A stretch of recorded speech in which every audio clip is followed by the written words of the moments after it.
Chinese company Vivo पर ED की एक के बाद एक कई जगहों पर हुई छापेमारी। अब मोदी की नजर से कैसे बचेगी वीवो? भारत को आंख दिखाने वाला चीन कर रहा है बड़ी साजिश। वीवो ब्रांड ने टैक्स चोरी के मामले में भारत को लगाया करोड़ों का चूना। आखिरकार मीडिया भी इस पे चुप्पी क्यों साधे हुए है? जानने के लिए इस खबर को ध्यान से देखिए और आखिर तक हमारे साथ बने रहिए। आपको बता दें कि भारत में ईडी ने वीवो के ठिकानों पर एक के बाद एक छापेमारी की है। लगभग 44 जगह पर छापेमारी कर 119 बैंक खातों से 465 करोड़ रुपए जब्त किए हैं। साथ ही 66 करोड़ की एफडी, 2 किलो सोना और 73 लाख रुपए कैश बरामद कर लिया है। वीवो के डायरेक्टर झेंग सेन और झांग जी चीन भाग गए हैं। अब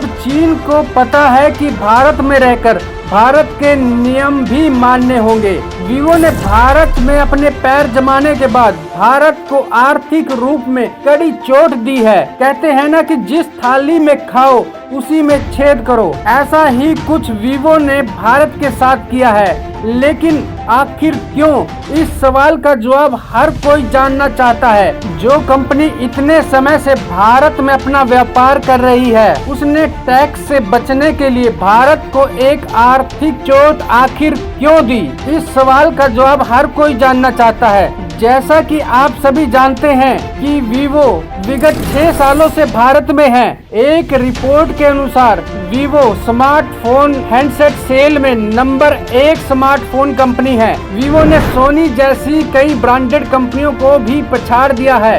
वीवो ने टैक्स देनदारी से बचने के लिए 62,476 करोड़ चीन के साथ कई देशों में भेजा है, जिससे भारत की आर्थिक स्थिति को कड़ा झटका लगा है। कहने को तो वीवो इंडिया की कंपनी है। वीवो इंडिया ने टैक्स देनदारी से बचने के लिए अपने कुल कारोबार का लगभग 50% हिस्सा यानी 62,476 करोड़ रुपए विदेशों में भेज दिया, ताकि वह भारत को आर्थिक मामले में खोखला कर सके।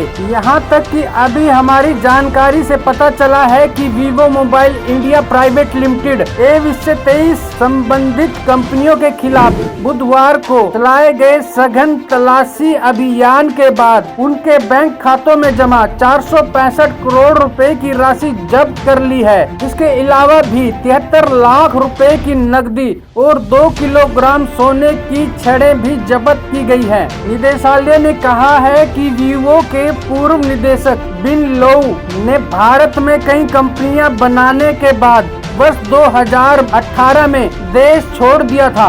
अब इन कंपनियों के वित्तीय ब्यूरो पर जांच एजेंसी की नजरें हैं। प्रधानमंत्री नरेंद्र मोदी ने अब वीवो जैसी और कई मल्टीनेशनल कंपनियों पर नकेल कसनी शुरू कर दी है। अभी हाल ही में ईडी ने विगत 29 अप्रैल को श्योमी इंडिया के बैंक खातों को जब्त करते हुए उनमें जमा 5,551 करोड़ रुपए की निकासी पर रोक लगा दी थी।